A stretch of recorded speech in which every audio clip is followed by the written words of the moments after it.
Mateus capítulo 17, particularmente eu gosto do movimento deste capítulo. Interessante observar uma coisa, Jesus, nos capítulos anteriores, teve uma profunda discussão com os fariseus a respeito de religiosidade e fé. Aqui no capítulo 17, Jesus vai nos ensinar sobre uma espiritualidade prática, uma fé que não é uma fé abstrata demais ou uma fé que não gera transformação na realidade. Na verdade, Jesus vai mostrar que a fé cristã, a fé no Cristo, a caminhada como discípulo de Jesus, a espiritualidade de Jesus é uma espiritualidade que você consegue visualizar os desdobramentos dessa fé, desse tipo de vida.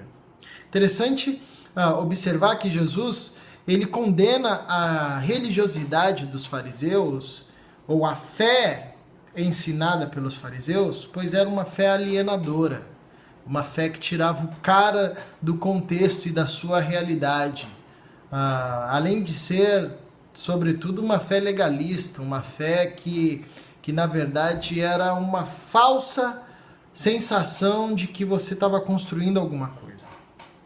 Aqui no capítulo 17 nós temos dois movimentos claros. Um é o movimento da transfiguração, onde Jesus está no monte com seus discípulos, Pedro, Tiago, João, e lá ele recebe a confirmação de Moisés e Elias de que de fato ele era o Cristo. Parênteses aqui. Essa passagem é louca. Eu acho ela fascinante. O que Moisés e Elias estão fazendo ali? E tem vários questionamentos aqui, né? Será que eles ressuscitaram? Será que eles de alguma forma saíram da morte e foram para lá? Porque o Elias a gente não sabe que ele não morreu. O Moisés a gente sabe que ele morreu, né? Mas aí, como é que é? Isso aqui é uma reencarnação? Então tem várias dúvidas com relação a isso. Eu particularmente acho que Moisés e Elias fizeram uma viagem no tempo e foram aqui falar com Jesus. Mas isso fica para uma outra discussão. Enfim, mas interessante é que os dois estão ali confirmando o ministério de Cristo. Interessante que Moisés e Elias são arquétipos, são representantes, ícones. Moisés da lei e Elias dos profetas. Então são os referenciais desses dois movimentos do Antigo Testamento. E aqui os dois, tanto a lei quanto os profetas, estão olhando para o Cristo e dizendo, realmente, tudo que a gente falava e tudo que a gente pensava sobre o libertador de Israel, nós vemos em você. Você é o cara, Jesus. E aí, novamente, nós temos a voz do Pai dizendo, este é o meu filho amado, este é o escolhido. Ouçam-no. Né? E aqui é interessante, né? Porque isso vindo de Mateus, lembra lá do comecinho que Mateus está escrevendo para um público judaico, com a mentalidade da Torá, com a mentalidade dos ícones, Moisés, Abraão, Elias, enfim. E isso é interessantíssimo, porque Moisés e Elias se submetem ao Cristo que recebe a confirmação do Pai. Então é como se toda a lei e o Antigo Testamento, os profetas, estivessem a todo tempo sinalizando e apontando para Cristo. Era uma cena maravilhosa. O monte ele se transforma, né? Jesus se transforma. Os discípulos ficam maravilhados. Então eles falam para o mestre, vamos ficar aqui, tá uma delícia esse contexto aqui. E quem é que quer descer?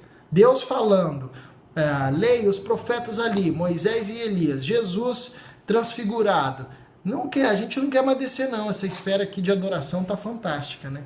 Deus está tabernaculando com o povo, tanto é que é essa palavra que eles usam para falar sobre as tendas, né? Vamos fazer aqui um tabernáculo, né? Vamos criar esse tabernáculo. Mas Jesus diz, não, a gente precisa descer. A gente precisa descer. E quando Jesus desce do monte, ele se depara com uma realidade antagônica, né? Se no monte é o lugar da contemplação, na planície, lá embaixo, é o lugar do desespero. É um pai com um filho endemoniado, desesperado. Ao mesmo tempo, religiosos, incrédulos e discípulos sem fé, porque tinha os discípulos de Jesus que não estavam conseguindo resolver o problema. Jesus vira e diz, por que vocês não têm fé? Por que vocês demoram para crer?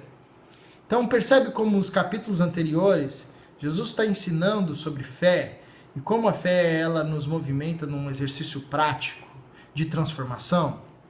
E Jesus cura, liberta esse endemoniado. Ele diz, vocês precisam ter fé, vocês precisam buscar a Deus e deixar que essa fé cresça profundamente no vosso coração. Como diz o autor de Hebreus, capítulo 11, versículo 1, fé é muito mais do que acreditar em alguma coisa.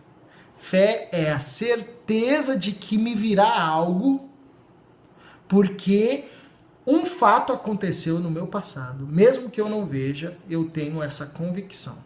Então tem esses dois movimentos, olhar para frente e olhar para trás. Mesmo não vendo, mas com a convicção e a certeza.